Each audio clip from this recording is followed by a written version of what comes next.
지금은 아는 것이 힘이다. 시간입니다.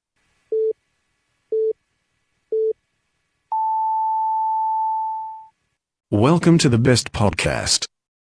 Knowledge is power. 뭐 돌발 질문도 있나요? 돌발 질문이요? 글쎄요.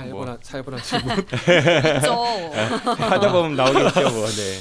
그건 네. 미리 준비하고 하는 건 아닌 거고. 긴장을 놓지 않게. 네.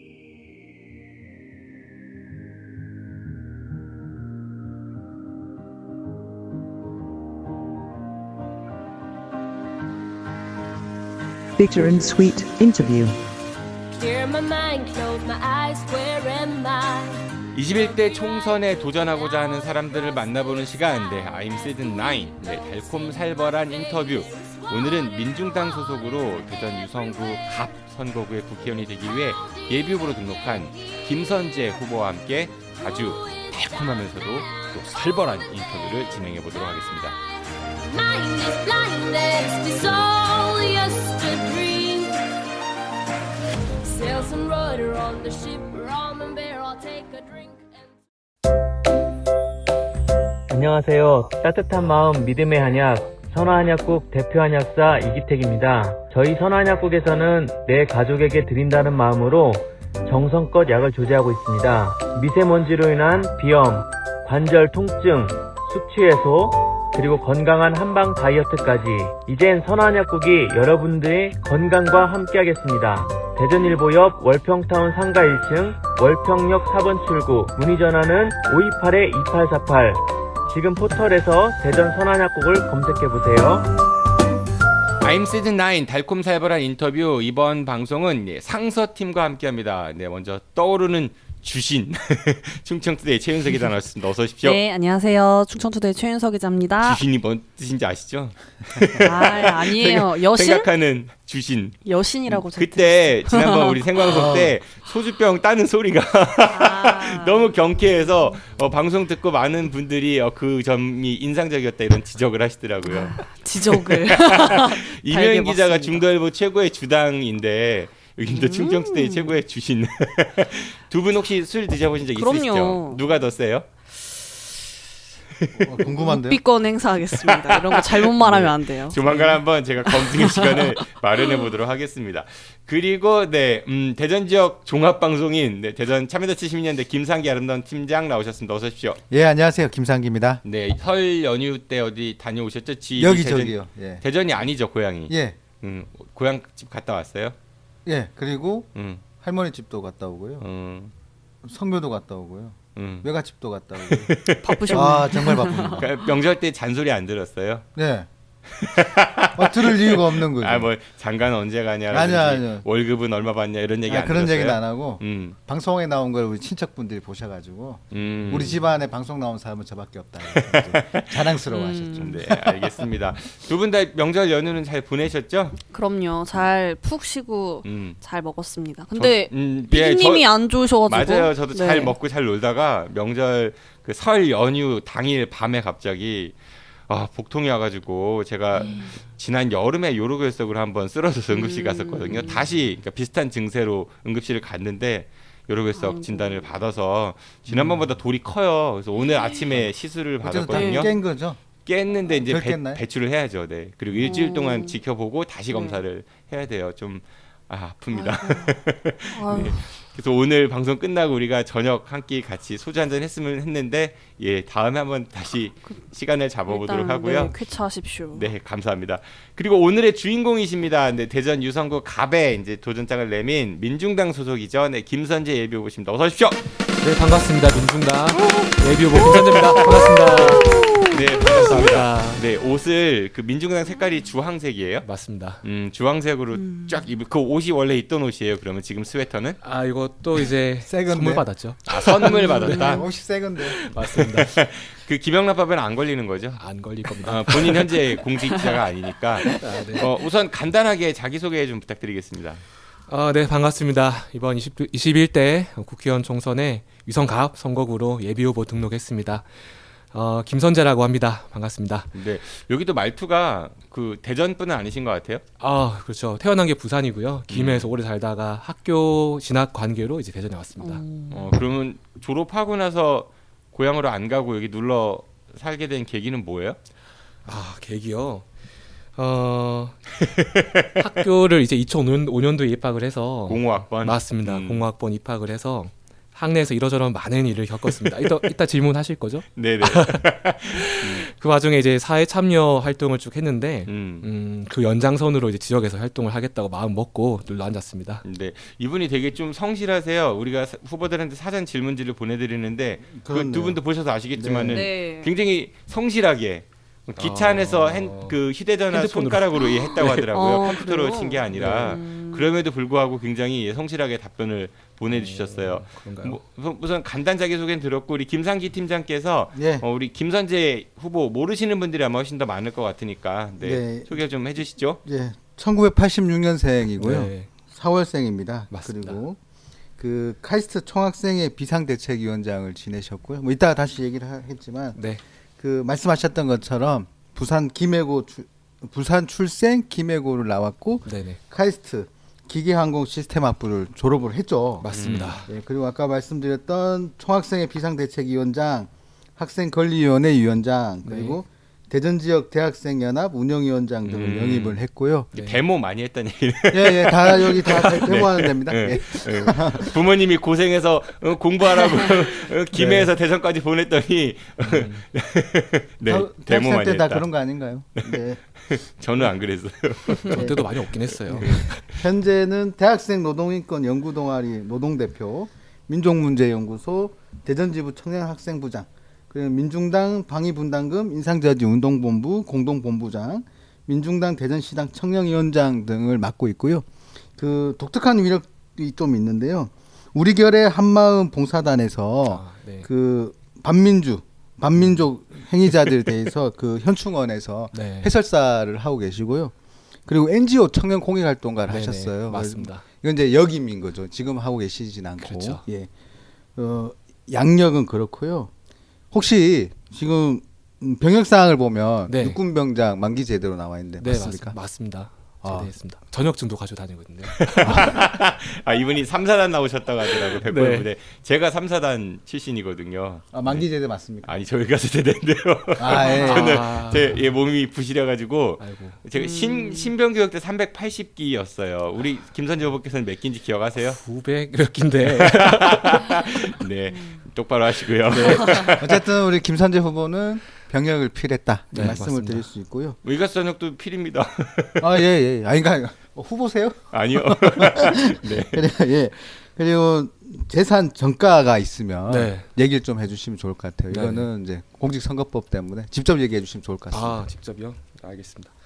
제가 16년 10월 20일에 받은 처분이고요. 일반 교통방해, 국가보안법 찬양 고무, 국가보안법 이적단체 구성으로 징역 1년에 집행유예 2년 선고받았습니다. 이게 다 병합된 거죠. 그렇죠. 그러니까 국가보안법 관련한 전과자는 이번 총선 출마자 중에 유일하시지 않으세요? 글쎄요, 뭐 제가 다 조사해 본 건 아닌데 대전 지역엔 별로 안 계신 것 같더라고요. 저는 제가 확인한 바로는 아직 못 본 것 같아요. 아, 전국으로요? 아니 대전에서. 대전으로? 네, 그렇죠. 네.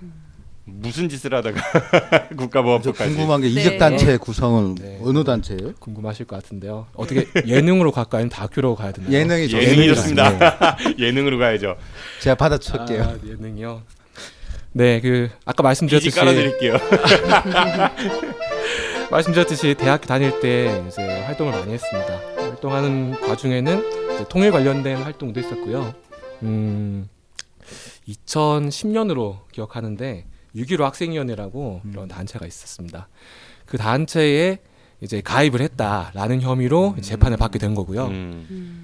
이것도 예능으로 말씀드리자면 이제 군대 있을 때 기소를 당했거든요. 그래서 저 이제 학생 운동 하던 저희 동기들 친구들은 다 군대 가서 재판을 많이 받았어요. 군검찰이 기소를 그렇죠. 했다는 군 거죠? 검찰이 기소했습니다.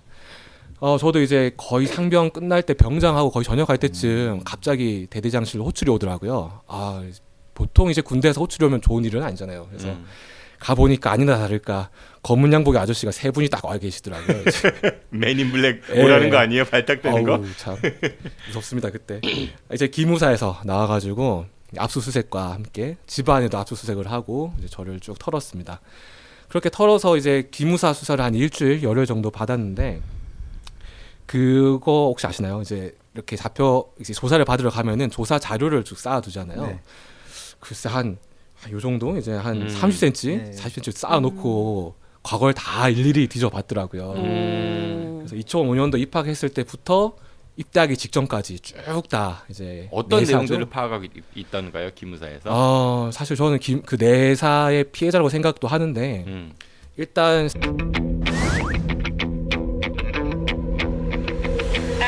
싸이월드 비밀일기장을 털었습니다. 싸이월드. 큰일 나는데 잘못 들으면. 여러분 잘 얘는 기억하셔야 맞네요. 네, 잘 기억하셔야 됩니다. 싸이월드 비밀일기장을 털어서 누굴 좋아했고 뭐 이런 고백. 그거 다 본 거죠. 흑역사 탈탈 털리셨네. 네, 그러니까 아무도 네. 보기 비밀글로 작성한 건데 거기에 뭐가 있으면 제가 오늘 무슨 책을 보고 이런 걸 공부했는데 역시 난 멋진 놈이야. 크크 뭐 이런 거 있잖아요. 그걸 앞에서 읽어주거든요. 제 앞에서 수치스러웠던 기억이 있고요. 그 다음에 이제 어디 참석했던 행사장 이런 데서 이제 이렇게 뒤에서 몰래 찍은 사진들 이런 거 있고 집회장에서 찍힌 사진들 이런 게 쭉 있어가지고 한 10년치 기록을 다 조사를 받았습니다. 어쨌든 그 와중에 이제 6.15 학생위원회 가입했던 혐의로 이게 찬양 고무 이적 단체 구성 이걸로 됐고요. 제가 논문을 한 편 쓴 게 있습니다. 그 통일 경제에 대해서 논문을 써서 수상한 적이 있는데 그 논문을 가지고 찬양 고무 논문은 그 주체가 어디였어요? 그게 어디 학술대였어요. 이제 14선언 기념 학술대회에서 제출한 논문인데 그 상까지 받은 논문인데 그게 찬양고무로 걸렸다. 네, 찬양고무로 걸리고요. 일반 교통방해는 이제 집회에서 이제 찍힌 사진이 이제 증거 자료로 돼가지고 네, 어쨌든 그렇게 처분 받았습니다. 집에서 굉장히 놀라셨겠네요. 그때만 생각하면 다시 또 등과 가만데요. 군대에 있는 진짜 네. 어쨌든 쉽지 않았죠. 그 집행유예 2년이기 때문에 그 형은 다 살았다 보면 될 것 같습니다.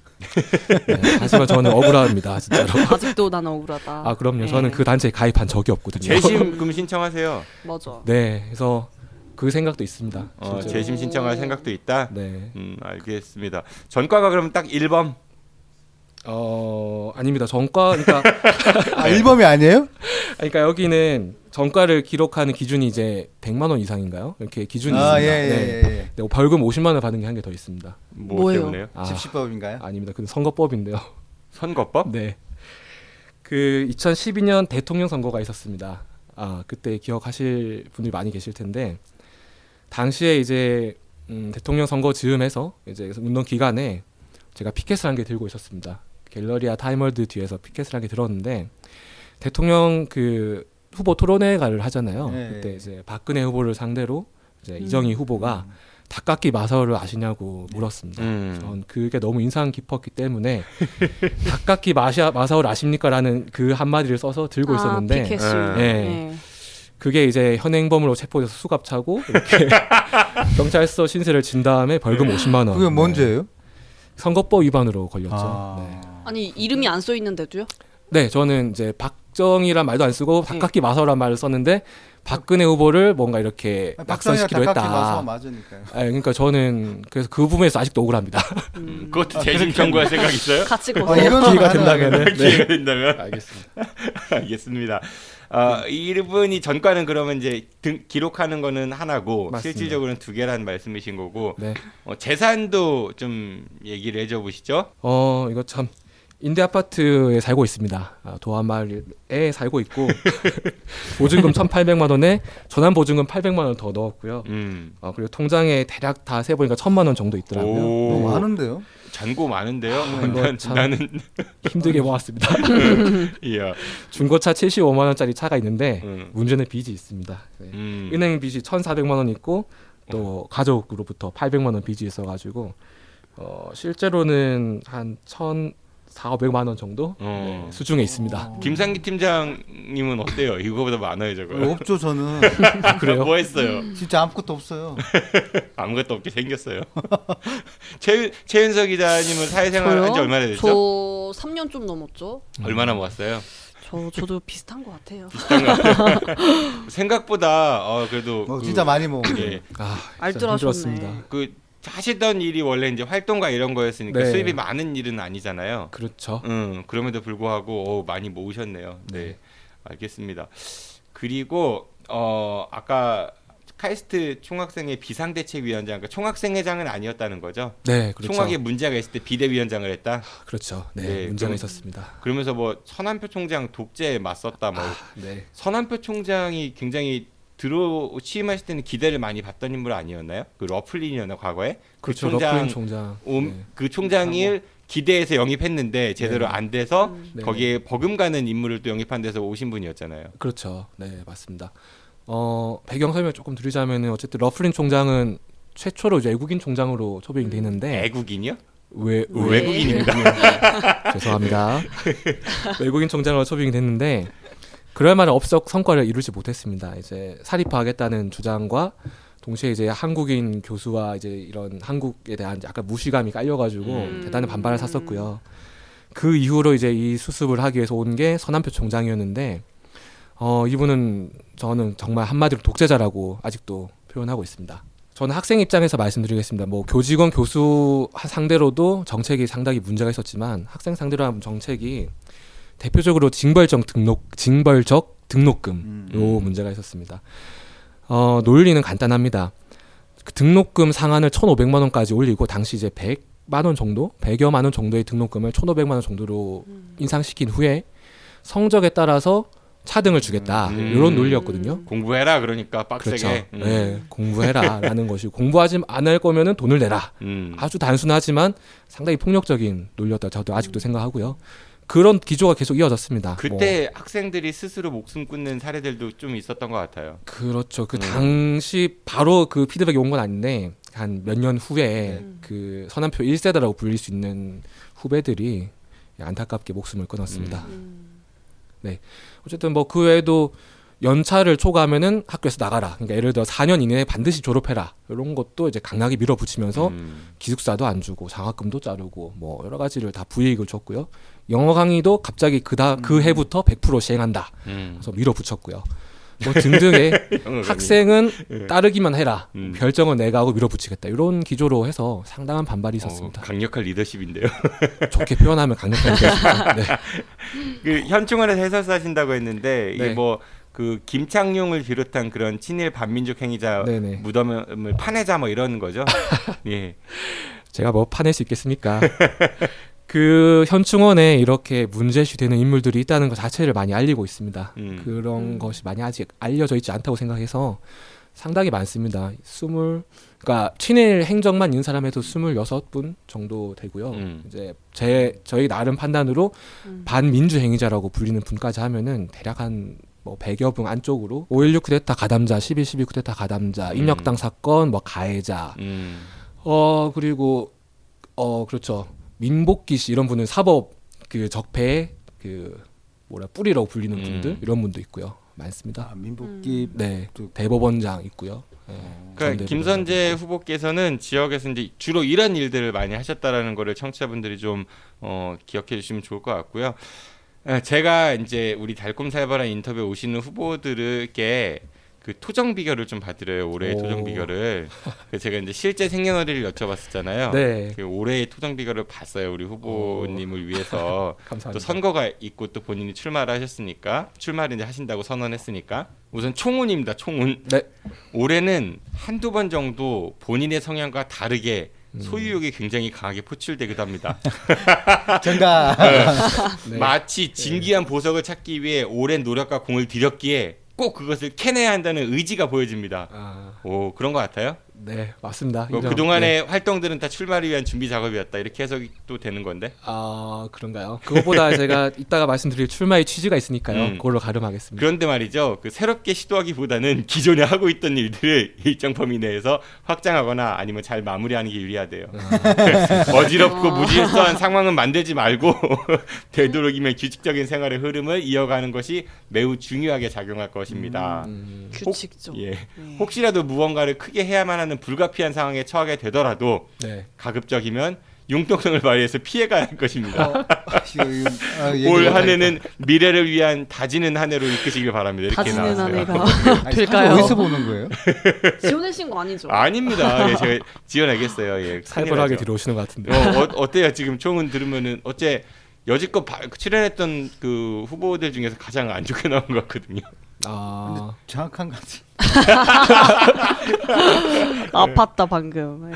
네, 잘 귀담아 듣고 네. 제가 이제 참고해서 음. 잘 해보겠습니다. 4월 운세도 중요하죠. 4월이 이제 본선이니까요. 네. 네. 4월 운세를 보니까 이게 좀 이상해요. 왜냐면은 그 선거 관련된 그런 거 성적 이런 것들은 잘 안 나오고 이성에 대한 호감이 강해지는 달입니다. 주변의 지인일 수 있겠습니다. 네. 자신보다 월등하다 여기는 사람과 인연이 있는 시기래요. 그리고 직접적인 재물이 들 수도 있어서 기분이 좋겠습니다.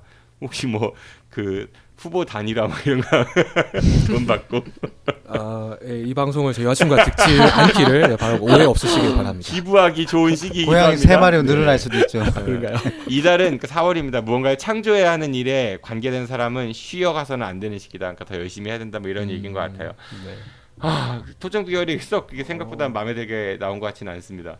근데 뭐 이제 그렇잖아요. 안 좋게 나온다고 실망하지 말아도 이제 토정 비결의 네, 가르침 아닌가요? 네, 뭐 그렇게 생각하세요. 네. 본인만 괜찮으면 됐죠. 뭐. 네. 안 괜찮은 것 같아요. 본인 생각할 때 본인의 가장 큰 장점 하나 꼽자면 뭐예요?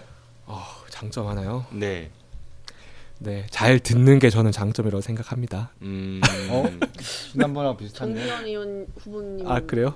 이랑 비슷한 장점을 내세우셨는데. 그렇군요. 네, 정치인의 듣기만 하면 안 되잖아요. 중요한 장점 아닐까요? 네. 그러니까 듣기만 하면 안 되는 거잖아요. 아, 그렇죠. 본인 얘기를 할 수 있어야 되는 거잖아요. 그거는 이제 방송으로 증명하겠습니다.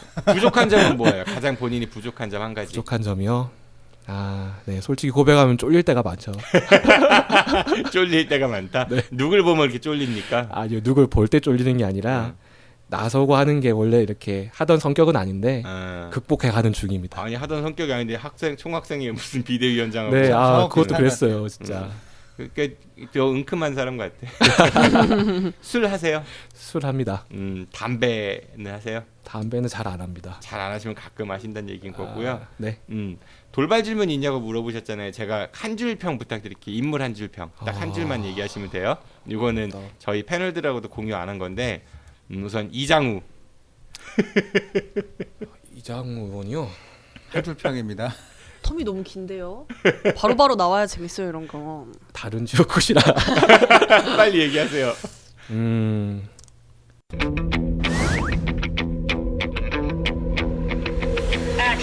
뭐 대덕구의 적폐라고 생각합니다. 동구인데. 거기 동구인데요. 아, 죄송합니다. 동구의 적폐라고 생각합니다. 편집. 아, 죄송해요. 맞아. 이장우 동구의 적폐라고 의원님 생각합니다. 제 개인 생각하고 전혀 상관이 없다는 걸 말씀드립니다. 동구의 적폐라고 생각합니다. 박병석. 서구 민주당 의원이시잖아요. 네. 네. 의원 많이 하신 분? 그 이상도 이하도 아니다. 네, 잘 모르겠습니다. 김윤기. 아, 김윤기 우리 후보님 화이팅. 허태정 시장이요. 허태정 시장 말이 너무 많다. 말이 많다. 마지막 인물입니다. 정진호 PD님이요. 감사합니다. 저도 물어봐도 돼요? 네, 뭐가 궁금해요? 조승래 국회의원이요. 네. 라이벌입니다. 일부러 안 넣었어요. 우리 최윤석 기자님 궁금한 인물 없어요? 한 줄평. 박근혜? 아니 궁금한 게 카이스트 다니실 때 이학 박사 취득한 거에 대해서도 반대를 하셨겠네요. 맞습니다. 그 박탈해라는 기자회견도 이제 진행했습니다. 네. 박탈해? 지금도 아직 걸려 있죠. 네. 얘기해 보세요, 박근혜. 아니 뭐 박근혜 무슨 말이 더 필요할까요? 꼭 재판 지금 형량 그대로 받으시길 바랍니다. 알겠습니다. 롤모델 정치인으로는 이정희 민주노동당이었나요? 진보신당이었나요? 통합진보당 네, 대표를 꼽으셨어요. 네. 왜 이정희 전 대표를 롤모델 정치인으로 꼽으셨는지요? 네, 이정희 전 대표를 현장에서 많이 뵀습니다. 뭐 집회 현장이든 투쟁 현장이든 제가 인상 깊게 기억나는 게 쌍용 자동차 투쟁이 있었어요. 이제 이명박 정권 때 있었는데 그 앞에서 단식하시면서 그 경찰의 폭력 앞에서도 굳건히 맞서던 모습이 기억이 나고요. 촛불 광장에서는 이제 경찰에 이제 항의하다가 연행되는 모습까지 보았습니다. 국회의원으로서 그렇게 전면에 나서서 이런 노동자, 민중들의 요구를 온몸으로 대변하기가 쉽지 않은데 그 모습을 보고 꼭 배워야겠다 생각했습니다. 그런데 많은 국회의원들이 네. 그렇게 현장에 나가는 국회의원들이 있잖아요. 네. 근데 이정희 의원이 이제 바라보는 그냥 정치인 상인 거잖아요. 그렇죠. 너무 인텔리 아닌가요? 그냥 많은 네. 그러니까 그 서울대잖아요. 서울대 아닌 네네. 그런 현장에 있는 국회의원도 수많은데 꼭 이정희 전 대표가 올바른 정치인 상이다. 이거는 롤모델이라는데 그래서 물어보는 거죠. 공부 잘한 게 오체야. 그렇죠. 공부를 잘했는데요. 결국에 이 민중 운동을 하셨단 말이죠. 그러니까 미군 부대 문제에 관심을 가지면서 정치에 눈을 띄기 시작했고 이렇게 어렵고 힘들고 고통받는 분들을 외면하지 않았다는 점이 더 높게 평가하고 싶었어요. 사실 저도 카이스트를 들어갔지만 저도 공부 잘하지만 네, 저랑 동질감을 비슷한 느껴서. 구석도 있었다고 생각했습니다. 예. 인텔리하다. 아니 네. 그러면은 그 지금 대전 민중당 시당위원장이 노원록 위원장이시죠? 맞습니다. 네. 옆에서 굉장히 같이 오랜 세월 함께 하신 분 아니에요? 그렇죠. 이게 거기는 왜 롤모델에 올게요? 롤모델 2로 해드리겠습니다. 그러면 김창근 전 의원께서는 3예요 거기는? 아닙니다. 김창우 위원장님 2로 하겠습니다. 임재근 선생은요? 정치인이 아닙니다. 잘 비켜가시네요. 알겠습니다. 네, 노원록 위원장님은 혹시 방송 들으시면요, 예, 김선재 후보께서 이정희보다는 아니래요. 네, 참고하시고요. 이런 정치인이 되지 말자라고 해서 네. 황교안 자유한국당 대표를 꼽으셨습니다. 맞습니다. 황교안 대표에 대해서는 정리를 좀 했는데요. 무공감의 정치인이 되지 않겠다. 타산지석이죠. 그래서 타산지석이죠. 무공감의 정치인이 되지 않겠다고 생각해서 황교안 대표를 생각했습니다. 이런 발언 한 적 있습니다. 사내 카페를 만들면은 청년들이 많이 취업할 것이다. 이런 얘기를 하고 또 낮 2시에 청년 간담회를 잡고 장애인 비하 발언도 구설수에 올랐습니다. 이런 무공감의 정치인은 되지 말아야겠다 생각했고요. 또 역사의식이 없는 정치인도 되지 말아야겠다. 백선엽 씨를 찾아가서 한국 국군의 창군의 뿌리라면서 추켜 세웠죠. 저는 반대합니다. 간도 특설대 출신의 이런 친일파를 찾아가서 했다는 것 자체가 문제라고 생각합니다. 제가 이분의 생각에 동의한다는 얘기는 아니고요. 그런데 어쨌든 우리나라의 현재 그 한국군의 그 시작은 이런 분들로부터 백선엽 아닙니다. 네? 백선엽이 아니라 이런 분들로부터 출발하지 않았나요? 그러니까 그게 잘못됐건 잘됐건 떠나서 네, 아니라고 하시는 아닙니다. 분이. 네. 너무 육군 중심이에요. 해군 공군은 모르잖아요. 예. 광복군도 있죠. 국군의 뿌리는 이제 광복군도 있고 그때 말 많이 나왔던 김원봉 선생은 왜 서원 안 하는가 이런 논란으로 또 갈 수 있겠죠. 그리고 이제 황교안 대표 기무사 계엄령 문건 논란, 최순실, 박근혜 게이트 은폐, 국정원 여론조작 사건 무마 등 민주주의에 반한 인물이라고 생각해서 이런 정치인 되면 안 되겠다 생각했고요.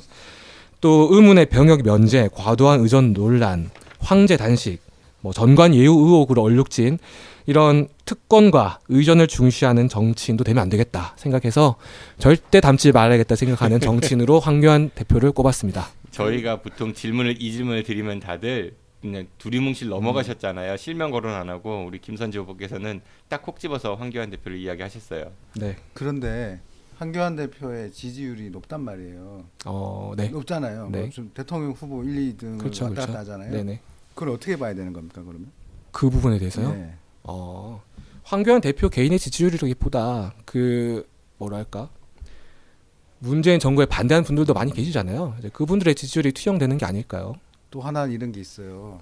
야당 대표로서 네. 헛발질로 많이 하니까 이 자유한국당을 제살 깎아먹는 네네. 대표다 이런 네. 얘기가 있어서 오래오래 그렇죠. 해야 된다는 얘기도 있거든요, 대표를. 네.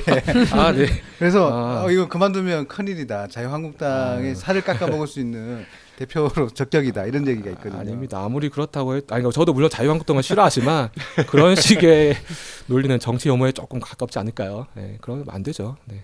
더 나은 분이 있으면 대표를 세우는 게 맞죠. 그 당에서도. 네. 있을지 모르겠습니다. 일단은 본인의 후보에 대한 어필을 더 중요하게 생각하실 줄 알았는데 그거에 반하는 황교안 대표의 얘기가 많아가지고 좀 당황했어요. 그래요? 네, 당황스러움이 지나가니까 이분이 되게 솔직한 스타일이시구나. 좋게 얘기하면 네, 그렇고 네. 좀 나쁘게 뭘 모르는구나 아직. 공직 후보자가 돼서 유권자들에게 어필하기 위해서 그러니까 이게 사실 정치하고 운동하고는 참 많이 결이 다른 것 같거든요. 네, 그런 말씀 그러니까 들었습니다. 그 괴리를 어떻게 극복하느냐가 우리 김선재 후보께서 가지셔야 될 과제가 아닌가 저는 그런 생각이 좀 들었고요. 네. 운동 열심히 하시다가 총선 출마를 결심하시고 지금 예비 후보 등록을 하셨거든요. 네. 왜 국회의원이 되고 싶으세요? 네, 제가 국회의원이 되고 싶은 이유는 불평등 해소와 청년 직접 정치 실현을 위해서다라고 썼습니다. 네, 썼는데 좀 더 말씀이 필요하겠죠? 이거는 어느 정당이나 다 이렇게 얘기하지 않아요? 불평등 해소해야 되고 네. 청년 직접 정의 정치해야 뭐 된다고. 얘기를 하고 자유한국당도 정의 얘기하고 있어요. 네, 그렇죠. 글쎄 300명의 국회의원이 있는데요. 글쎄 그 차장님 편 드는 국회의원들은 정말 많습니다. 제가 봐도 많아요. 그 노동자 편 드는 국회의원이 과연 있는가 생각했을 때 글쎄 전 민중당 당원이고 소속으로서 우리 민중당의 의원 한 분 빼고는 잘 보이지 않았습니다. 이런 불균형을 먼저 깨고 특권화돼가는 이런 대한민국 사회가 점점 양극화가 심해져서 저는 새로운 신분제 사회가 도래한다고 생각하거든요. 이것을 막기 위해서라도 저 같은 청년의 목소리 또 잘상과 이런 낱낱이 말씀드렸는데 저 같은 사람이 국회로 가는 것이 문제를 해결하는 데 도움이 된다고 생각했습니다. 그래서 네. 제가 민중당 강령을 가지고 왔는데 네. 이 강령에는 청년 얘기는 크게 없어요? 두각되지 않습니다. 없다고 봐도 돼요. 이게 지금 10가지가 있는데 물론 말씀하셨던 불평등이나 이런 것들이 있긴 한데 청년을 내세우는 강령은 없어요. 네. 근데 청년 문제를 해결하시겠다고 국회의원 입후보했다 이렇게 기자회견을 하셨거든요. 네, 맞습니다. 강령을 좀 바꿔야 되는 거 아닐까요? 강령이야 뭐 필요할 때마다 바꿀 수는 있는데요. 예, 예. 저희 당에서 이 청년 특위를 만들어가지고 이제 그 이전부터 준비를 해왔습니다. 그래서 청년 돌진 국회로 이런 특별위원회도 만들고 해서 준비를 지금 해왔고. 그럼 민중당에 청년 당원이 많아요? 어느 청년 정도? 당원이요? 네. 저희 당원이 6만 명 정도 되고요. 10% 정도 청년 당원입니다. 많은 많은 거죠. 거네요 생각보다. 네.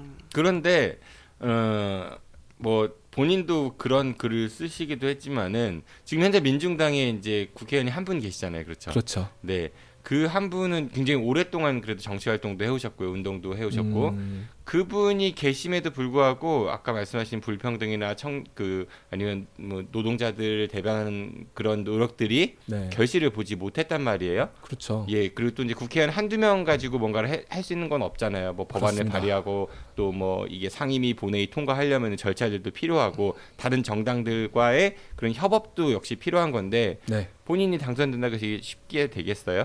쉽게 안 됩니다. 저는 세상을 바꾸는 거는 이제 일선에 있는 활동가 조직가들이라고 생각을 해요. 그래서 이 현장에 계신 분들이 더 많이 조직을 하고 더 많이 회원들을 모아야 세상이 바뀔 수 있다고 생각하는데요. 정치는 정치인 나름의 역할이 있고 서로 선순환 구조를 만들 수 있는 거죠.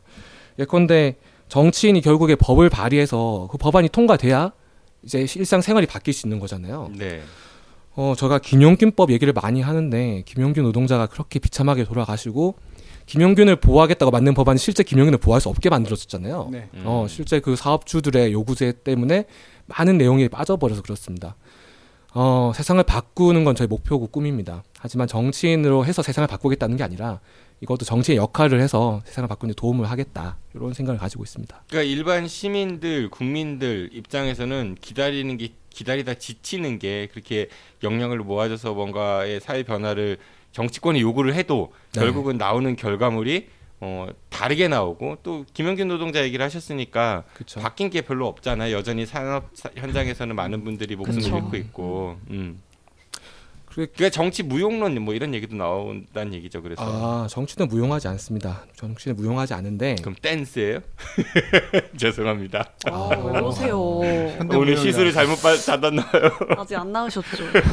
21대 총선의 의미가 이제 촛불혁명 이후에 일어나는 또 국회 권력 교체이지 않습니까? 그래서 저는 과감히 적폐 정당이라고 표현하는 그 자유한국당을 몰아내야 된다 생각하고요. 민주당과 또 새로운 한 축인 진보 정당들이 국회에 입성해서 또 새로운 이제 균형을 맞춰야 되지 않는가. 그렇게 해서 사회를 좀 더 바꿔가야지 않는가 생각을 합니다. 저는 어디 가서도 자유한국당이 좀 문제가 있다. 사라져야 되는 정당이라고 얘기를 합니다. 걸림돌입니다. 그래서 김선재 후보께서 네. 국회의원이 되셨어요. 네. 근데 법안 발의를 하려면 10명이 있어야 되거든요. 네, 9명 그렇죠. 필요하지 않습니까? 물론 그렇죠. 민중당에 또 다른 음. 의원이 있을 수도 있죠. 네. 근데 10명이 안 될 경우에는 네. 어떻게 하실 겁니까? 10명이 안 되면요. 예. 김종훈 의원처럼 지금 해야죠. 울산의 김종훈 의원이 현장에 항상 가거든요. 예. 한 분밖에 없잖아요. 네. 항상 그런 한계를 많이 느낍니다. 지역구에 가서 거의 노동자들과 같이 생활하고 같이 투쟁에 결합하면서 더 많은 활동을 하시는 거예요. 그런 활동을 하시는 거죠. 아니 근데 입법 법안 활동 발의를 외에도. 못 하잖아요. 네. 10명이 있어야 발의를 할 수 있잖아요. 그래 뭐 고치든 말든 할 텐데. 현실적인 부분에서. 네, 그래서 저는 과감히 요구 드리겠습니다. 더 많은 진보 정당의 후보와 민중당의 후보면 더 좋고요. 국회로 보내주시면 좋겠습니다. 그러니까 그 질문을 하신 의도는 알겠는데 지금에서 저는 큰 고민할 문제가 그러니까 아니죠. 우리 김선재 후보의 말씀이 현실적으로 그게 쉽지 않기 때문에 지금 김종훈 의원 하는 것처럼 국회의원이라는 타이틀을 가지고 현장에서 노동자들의 목소리를 대변하면 보다 많은 파급력이 있으니까 그런 역할이라도 하겠다 뭐 이렇게 이해하면 될까요? 그렇겠죠. 뭐 혼자의 힘이라면 부족하죠, 사실. 하지만 그 혼자의 힘이라도 할 수 있는 모든 것을 해야 된다 생각합니다. 네, 그리고 꼭 지킬 수 있는 공약 3가지를 좀 달라고 좀 부탁을 드렸거든요. 네, 첫 번째 공약은요. 이게 좀 이 공약이라고 볼 수 있는지 모르겠지만 다짐 같아요. 네, 모르는 것을 안다고 거짓말하지 않기. 네. 그래서 2가지 버전을 준비해 온 거거든요. 아까 앞에 말씀해 주신 그 의도를 전 정확히 압니다. 당선될 수 있겠는가 이런 질문과도 맥락이 닿아있다 생각하는데요. 그렇죠. 저는 곰곰이 생각했을 때 꼭 지킬 수 있는 걸 질문하셨잖아요. 그렇다면 정말 꼭 지킬 수 있는 것은 나 스스로에 대한 약속을 지킬 수 있겠다 생각했습니다. 큰 틀에서 정직과 성실. 어디 가문 같기도 한데 거짓말하지 않겠습니다. 모르면 모른다고 얘기하고 거짓말하지 않겠습니다. 왜 정치인들 보면은 다들 척척박사 같더라고요. 모르는 게 없어요. 다들 물어보면 다 아시고. 근데 저는 배우겠습니다. 모르는 게 있으면은 과감히 인정하고 자존심 내세우지 않고 더 잘 아는 분들, 민중들 속에서 배우는 정치인이 돼야겠다 생각했습니다. 네. 그리고 지킬 수 없는 것을 지킬 수 있다고 거짓말하지 않기. 이것도 같은 맥락인데요. 공약이 비공짜 공약이 된다고 하는 것을 저는 정치 출마하기 전에 많이 느꼈습니다. 과연 될까라고 의심했던 것이 과연 안 되더라고요. 사실 거짓말이잖아요. 그렇게 치면은. 그러면 안 된다 생각합니다. 뭐 일자리 몇백 개를 만들겠다. 사실 그게 우리 삶을 근본적으로 바꿀 수도 없지만 그런 공약은 하지 않겠습니다. 그리고 또 다짐하신 게 회기 중 회의 출석을 성실하게 하기. 네. 국회의원 특권 중에 하나를 이따가도 말씀드리겠지만 일 안 하고도 월급 받을 수 있는 특권이라고 생각하거든요. 회기 중에 출석 정말 엉망인데도 불구하고 연봉이 1억 5천이 넘는 이 고소득 직업을 가만둘 수 있겠는가. 뭐 이 소득에 대한 얘기는 따로 하고 적어도 성실하게 임하겠다라는 다짐을 합니다. 근데 우리 후보께서는 현장에 가 계신다고 그랬잖아요. 네. 회기 중에 네. 그런 노동 현장이나 네. 어떤 사건 사고가 있는 곳에 네네. 가야 된다. 두 개 하나 선택해야 된다. 선택해야 한다고요? 네. 딜레마네요. 투표하고 가면 안 될까요? 전자투표인데 누르고 가면 안 될까요? 아예 그냥 앱으로 하나 깔아가지고 그러게요. 4차 산업혁명 시대에 참가사도 있긴 합니다. 그런데 그 지금 아까 라이벌이라고 하셨던 조승래 의원의 그 출석률이 꽤 좋은 거 아시죠? 높죠. 네, 알죠. 상당히 상위권입니다. 맞습니다. 그 부분에 대해서는 인정하고 참 존경스러운 부분입니다. 네, 그럼 그럼에도 불구하고 조승래보다는 내가 돼야 된다는. 그럼요. 저는 이유는 제 출마 기자회견 때도 말했는데 말씀드렸는데 예. 민주당의 모범적인 의원 100명보다 민중당의 의원 1명이 낫다라고 주장을 했습니다. 왜냐하면은 민주당이 국회 다수를 점하고 있지만 노동자를 위한 법률을 만들었나요? 기업에서 그렇게 노동자가 죽어가고 사실 저는 기업 살인이라고 부릅니다. 저희 당에서는 기업 살인이 일어나지만 다만 그 벌금 몇백만 원 내고 끝나지 않습니까? 기업 살인 처벌법을 만들지 못하고 차별금지법 만들지 못하고 청년기본법은 끝나갈 때쯤 만들게 되고 이러저러한 답답한 들이 있습니다. 오로지 노동자 편을 더 들 노동자 편을 들 의원이 있다면은 더 낫다고 생각합니다. 그런데 하필이면 유성갑입니까 그러면은? 제가요? 예. 출마가요? 예, 조승래 의원이 이제 뭐 훌륭하다고도 이야기를 하셨고, 네. 대전에 이제 그 출석률이 저조한 의원들도 꽤 있거든요. 그리고 그렇죠. 본인이 아까 얘기했던 그 정당의 후보들, 그 의원들도 있는 지역구들도 있죠. 있고, 네. 그럼에도 불구하고 왜?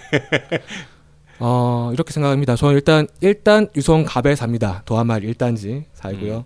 청년층이 두텁습니다. 20, 30대가 두텁고 그리고 민중당도 저희도 하나의 책임성 있는 공당으로서 역할과 영향력을 높여가야 되지 않겠는가. 여기 이 지역의 후보가 누구든 간에 저희 당도 지역 사업하고 지역에서 영향력 높이고 계속 얼굴 비추고 인사드리고 성실하게 정치 활동하겠습니다. 그러니까 실질적으로 당선 확률이 가장 대전의 7개 선거구 중에서는 높은 지역이 유성갑이다 이렇게 판단을 하신 거예요? 네, 그렇습니다. 지금 네. 청년층 인구가 제일 많나요? 유성갑이? 유성갑이 20, 30대가 상당히 40, 50대보다 조금 더 많더라고요. 20, 30대가 상당히 보수 성향으로 좀 이렇게 되돌아가고 있다 이런 현상들도 많이 나오고 있죠. 근데 혹시 이남자 뭐 이런 현상 말씀하시나요? 뭐 그런 것들 포함해서요. 네. 여론조사 보면은 좀 20, 30대 젊은층들이 무슨 말인지 진보 압니다. 성향보다 보수 성향이 좀 더 높다 이런 조사들이 꽤 나오는 것 같아가지고요. 그렇죠. 그게 정치에 대한 실망감이라고 저는 생각합니다. 그러니까 정치가 결국 그들의 삶을 책임지거나 뭐 하나 이렇게 제대로 봐주지 못했습니다. 그런 상실감과 무기력함의 영역이 있는 것이고 그 영역에서 진보 보수는 사실 의미가 없죠. 제가 진보 정당의 후보지만 진짜 청년의 목소리를 내야 된다, 대변해야 된다 생각합니다. 유성구 갑에 네, 꼭 바꿔야 되는 게 한 가지 있다면 어떤 걸까요? 유성갑에요. 네. 네. 국회의원? 그러니까 그 어쨌든 공약도 있을 거고 국회의원 아. 되시면 또 해야 될 것도 있을 텐데 네, 맞습니다. 꼭 이거 하나만은 바꾸겠다. 내가 어떻게든 이 진짜 4년 동안 이거 하나 된다면은 바꾸겠다. 예. 성매매 집결지입니다. 유성이요? 유성구에. 유성갑에. 이게 뭐 이게 온천 특구를 중심으로요? 그렇죠. 사실 저는 그러니까 이거는 지역 주민으로서 내가 발언한 건데요. 방금은 예.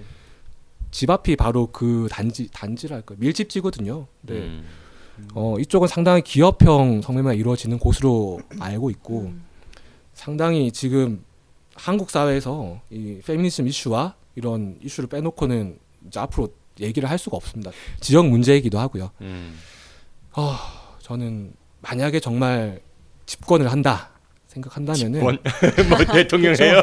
집권한다 생각하면은 이런 근본 이런 한국 사회의 또 근본적인 문제도 해결해야 된다 생각하고요. 어떻게 하실 건데요?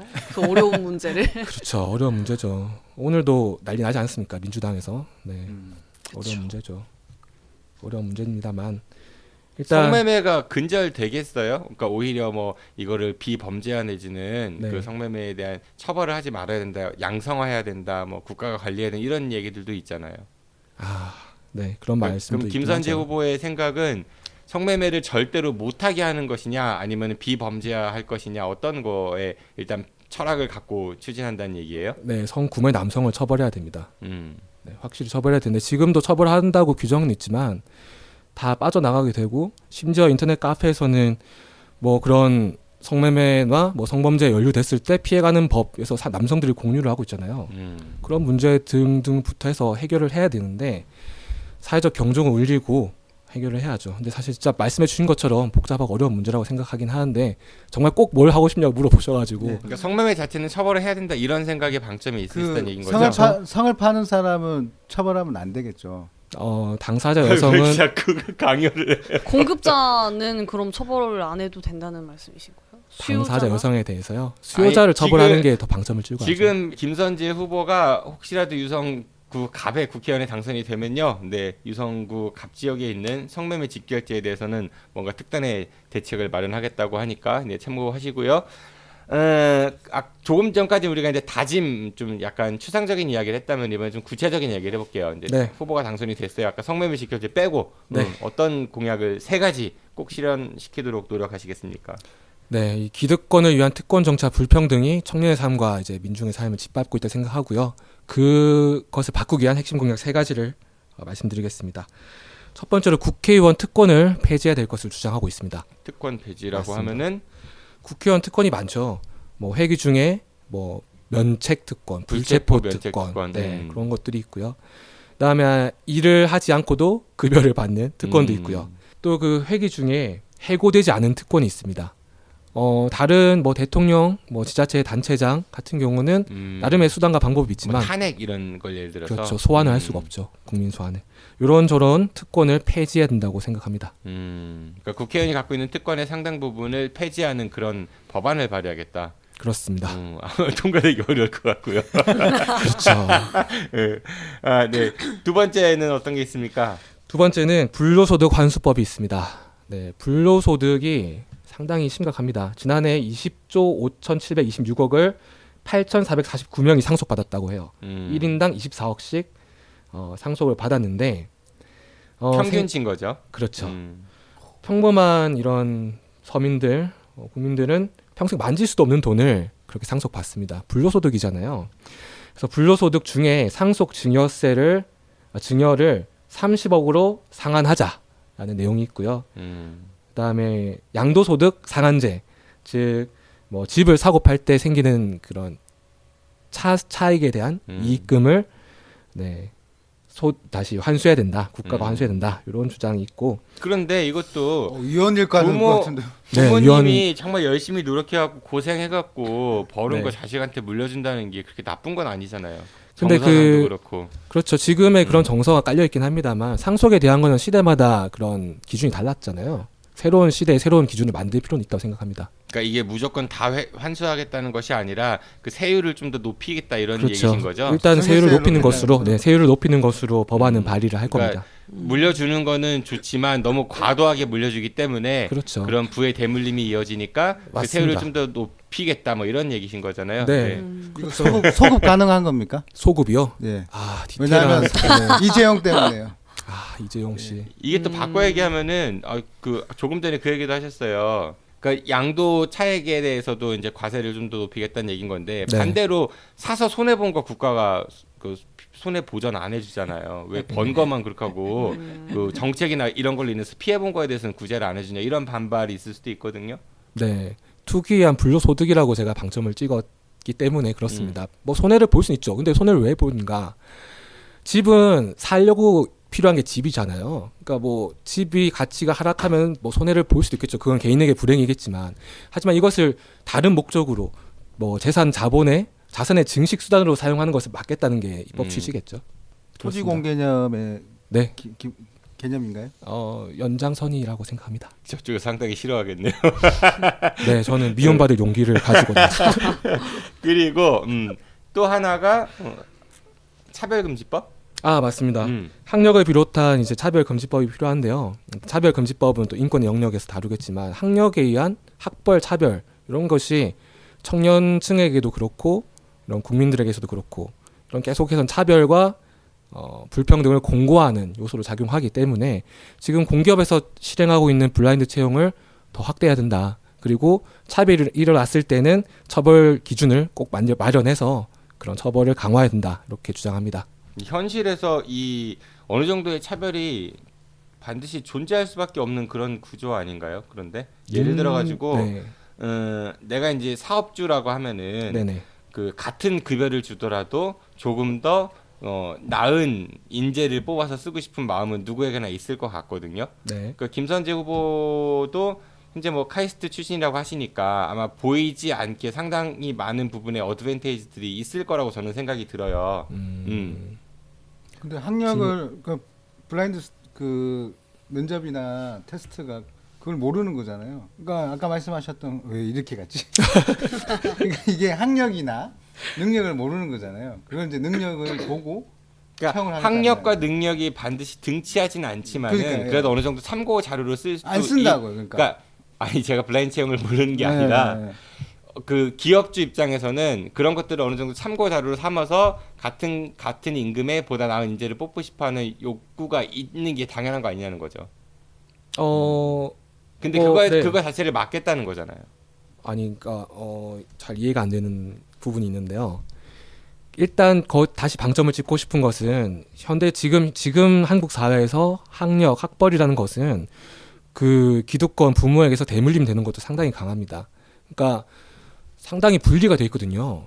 청년이 100명이라고 쳤을 때, 한국 사회 청년이 100명이라고 쳤을 때 인서울 4년제 대학에 다니는 청년은 16명입니다. 나머지 84명의 청년은 그렇지 못하고 지방에 있고 다른 여러 격차 속에 살고 있어요.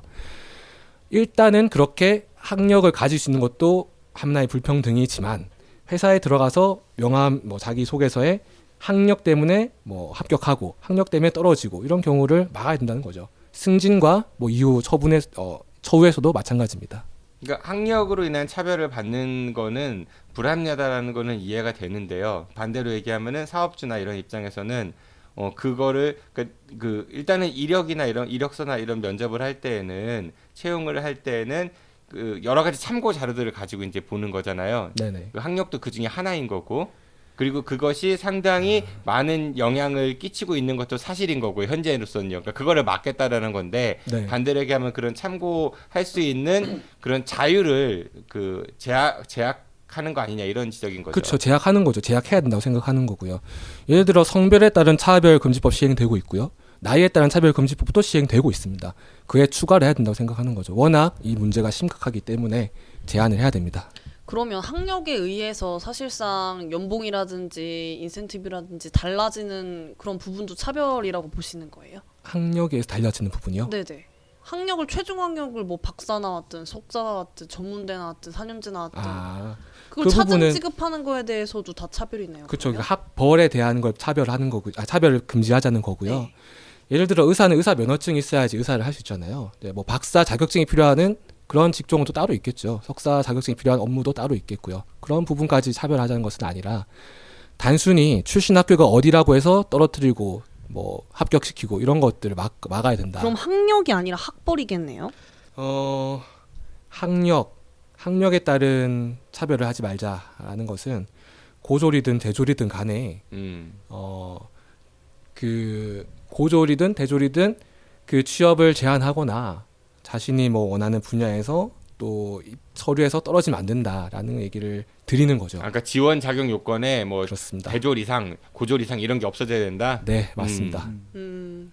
물론 학벌 차별도 없어야지만 학력에 대한 얘기는 모 거의 언론사 인터뷰에서 후보님의 경쟁력에 대한 질문에 네. 후보님께서 국민 임대 아파트에 살고 1,000만 원의 빚이 있는 것이 나의 경쟁력이자 강점이라고 했다고 맞습니다. 기재가 돼 있는데 여기 댓글 혹시 보셨어요? 맞아요, 봤어요. 네. 그 표를 구걸하지 말라. 댓글을 제가 좀 읽어드리면 네. 가난함을 강조하는 것은 반대. 카이스트에서 국가의 큰 혜택을 받은 유능한 청년이 경제적으로 무능하다면 개인의 책임입니다. 당당하십시오. 구걸하지 마세요. 네네. 라고 댓글을 남겨주셨더라고요. 네네. 네. 어떻게 생각하십니까? 대댓글을 달면 되나요? 예, 그럼 네, 대댓글 댓글 한번 다- 공측을 네, 해보세요. 하십시오. 네. 경제적으로 무능하지 않습니다.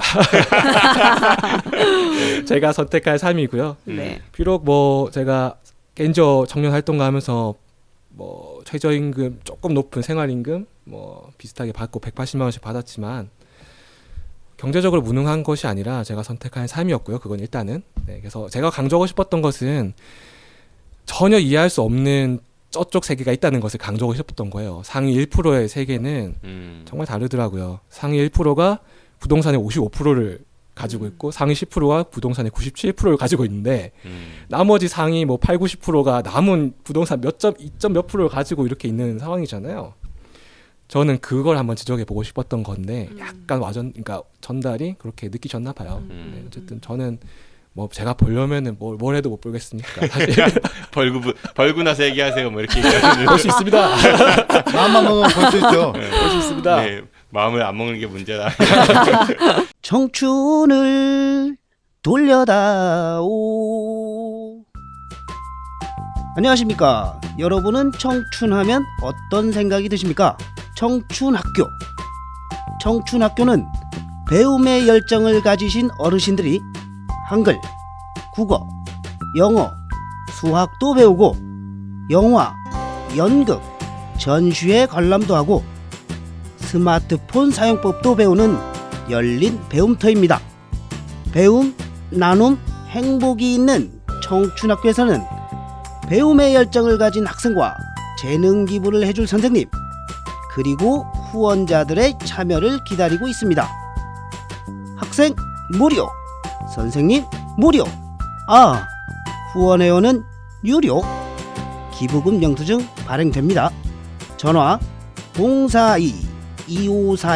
042-254-2007번이나 010-6620 8255로 연락 주시면 되고요. 자세한 내용은 다음 카페에서 대전 청춘학교를 검색해 주세요. 감사합니다. 네, 지금까지 아임 시즌 9 달콤살벌한 인터뷰, 네, 다가오는 21대 총선에서 유성구 갑 지역구에 이제 국회의원 도전장을 던진 네, 민중당 소속 김선재 후보 만나보셨습니다. 김선재 후보께서 우리나라 현재 대한민국 정치권의 가장 큰 문제점을 세 가지를 꼽아달라고 하니까 뭐 특권, 뭐 불평등, 청년 정치 실종 이런 얘기들을 해주셨거든요. 네, 맞습니다. 제가 생각하는 큰 문제점 세 가지는 기득권을 위한 특권 정치, 불평등이 첫 번째고 두 번째는 청년 정치가 실종됐다는 것입니다. 마지막으로는 정치권 내 적폐 세력이 아직까지 남아 있다는 것을 꼽았습니다. 그러니까 기득권을 위한, 그러니까 기득권이라면 지금 자유한국당과 더불어민주당, 정의당, 바른미래당, 새로운 보수당 이런 당들인가요? 꼭 그렇지만은 않은데요. 뭐 상위 1%라고 하면은 좀 표현이 그나마 적합할 것 같은데 일단 그들을 대표하는 게 국회의원이라고 생각을 해요. 왜냐하면은 국회의원부터가 자산과 재산이 상당하더라고요. 자산 평균 재산이 25억 이상에 강남에 아파트 두 채씩 있는 분이 40% 이상이고 뭐 연봉이 1억 5천이 넘는 이분들이 어떻게 99%의 삶을 이해할 수 있겠는가, 저는 단언컨대 없다고 생각하고 이것을 해결하기 위해서라도 우리 민중당 후보들 그리고 저희가 당선되는 것이 맞다고 생각합니다. 그리고 청년 정치 실종도 얘기하셨고요. 청년 정치인이 없습니다. 국회 300명 국회의원 중에 청년 정치인이 20대 국회 처음에 3명이었거든요. 그래서 딱 1%가 청년 국회의원이었습니다. 청년의 인구 본인이 비율은 약간 청년 기준은 뭐예요, 그러면? 청년 기본법에 명시된 이제 됐죠. 나이요? 만 39세. 아닐 겁니다. 35세까지로 아마 35세인가요? 통과됐을 겁니다. 줄어든다 그랬는데 저는 모르겠어요. 본인 만 35세. 33세입니다. 생일이 4월 23일입니다. 마지막이군요. 네. 네, 어쨌든 인구가 35%가 청년인데 국회에서는 단 1%밖에 없는 이 불균형의 문제가 심각합니다. 그리고 적폐를 좀 몰아내겠다. 그렇습니다. 아직 정치권 내 친일, 친미, 독재, 반공, 탄핵당한 그 세력의 잔당이 남아 있습니다. 잔당. 이분들과 각을 세우겠습니다. 이 여러 친미는 뭐 친일 친미는 상당히 좀 많이 계실 것 같다는 생각이 저 좀 드네요. 많이 계신다고 생각이 든다고요? 네네. 국회. 네, 사실 국회에서 뭐 저는 특별한 정당을 딱 꼽을 수 있습니다. 꼽아보세요. 자유한국당이요. 우리 공화당 아니었어요? 우리 공화당은 섭섭하겠네요. 우리 공화당 함께 하겠습니다. 알겠습니다. 꽤 오랜 시간 동안 많은 얘기 나눠봤는데 가시기 전에 이 말은 꼭 해야겠다 있으시면 좀 하십시오. 이제 마무리해야 될 것 같습니다. 네, 세상이 바뀌고 있습니다. 촛불혁명 이후 처음으로 국회 정권을 바꾸는 이 중요한 선거에서 적폐 정당을 역사의 뒤안길로 보냅시다. 새로운 시대가 오고 있습니다. 이제 민주당과 또 민주당이 보수 정당으로 자리매김하고 새로운 진보 정당들이 성장해서 좌우의 균형을 맞춰야 된다고 생각합니다. 저는 민중당이 여러 진보 정당이 있지만 그중에 민중당이 노동자와 민족을 위한 정당이라 생각하고 가장 좋은 정당이라 생각합니다. 민중당을 한번 키워주십시오. 감사합니다. 알겠습니다. 고맙습니다. 당선될 것 같으세요? 본인 생각하실 때? 네. 바람 말고 예측, 전망. 이 질문에 대한 답변을 준비해왔습니다. 솔직하게 말씀드리겠습니다. 사실 조승래 의원에 맞서서 누가 제가 당선될 거라고 생각을 하겠습니까? 세상 사람들이 생각을 잘 안 합니다. 그런데 세상 사람들이 다 그렇게 생각 안 해도 단 한 명만은 네, 당선된다고 확신을 가져야 된다고 생각하고요. 그게 바로 접니다. 그럼 오늘 같이 오신 그 분께서는 그렇게 생각 안 하시나 보죠? 물어보겠습니다. 저는 당선을 될 수 있는가가 아니라 당선이 돼야 된다. 당선이 돼야지 김용균 같은 희생자, 더 많은 노동자 희생자가 안 나올 수 있다. 하루에 3분씩 돌아가는 이 끔찍한 상황을 막을 수 있다 생각합니다. 네, 당선이 돼야 됩니다, 저는. 네, 당선이 될 거라고 굳게 믿고 계시는 김선재 후보 만나셨습니다. 어떠셨습니까? 우리 두 분도 오늘 김선재 후보 사실상 이런 이야기는 처음 나눠보셨죠? 그렇죠. 네. 얘기를 해보니까 이제 솔직함 뒤에 있는 순수함? 이 느껴졌는데 그게 매력이신 것 같아요. 그걸 잘 어필하면 또 좋은 효과가 있지 않을까 싶은데요. 어떤 조언을 좀 해주고 싶으세요? 당선을 위해서? 저한테 얘기하시는 거예요? 아니 두 분 중에 아무나 말씀하세요. 저는 끝맺음으로 그 얘기를 하려고 했거든요. 우리나라 정당 역사에 민중당이 여러 번 있었는데요. 잘된 예가 없습니다. 아니 뭐 역사가 그러니까요. 네. 그래서 이번에는 꼭 잘 됐으면 하는 이제 바람을 얘기하려고 그랬는데요. 그래서 공직선거법에 그 위배될 수도 있습니다. 지지 발언은 잘 된다고 얘기하는 행복하시길. 그 아까 선거법 위반으로 50만 원 받았다고 했죠? 네, 조심하셔야 됩니다. 이 김상기 팀장 개인의 의견이지 하는 것입니다. 아는 것입니다의 의견입니다. 알겠습니다. 부디 지역민들과 함께할 수 있는 그래서 이제 조직이나 뭐 일부 분들이 아니라 많은 분들에게 관심과 사랑을 받을 수 있는 그런 정치인이 되셨으면 좋겠습니다. 여의도 네. 입성하시면 혹시 저희랑 인터뷰 하실 거죠? 아유, 언제든지 오겠습니다. 아니, 언제든- 투표는 하고 오겠습니다. 알겠습니다. 고맙습니다. 안녕히 가십시오. 감사합니다. 네, 그리고 두 분도 오늘 고생 많으셨습니다. 안녕히 가십시오. 예, 고맙습니다. 감사합니다. 네, 어째 김선재란 인물에 대한 궁금증이 좀 풀리셨는지요? 네, 정치가 바뀌어야 우리들의 일상이 덜 피곤해집니다. 여러분들의 보다 올바른 선택에 작은 도움이 되고자 기획한 I'm Season 9 달콤 살벌한 인터뷰. 네, 다음 시간엔 대전 중구에 도전장을 던진 더불어민주당 소속 권호철 예비후보와 함께 달콤하면서도 또 살벌한 인터뷰 진행해 보도록 하겠습니다. 저도만 물러가겠습니다. 지금까지 진행의 정진호였습니다. 청취해주셔서 고맙습니다. 안녕히 계십시오.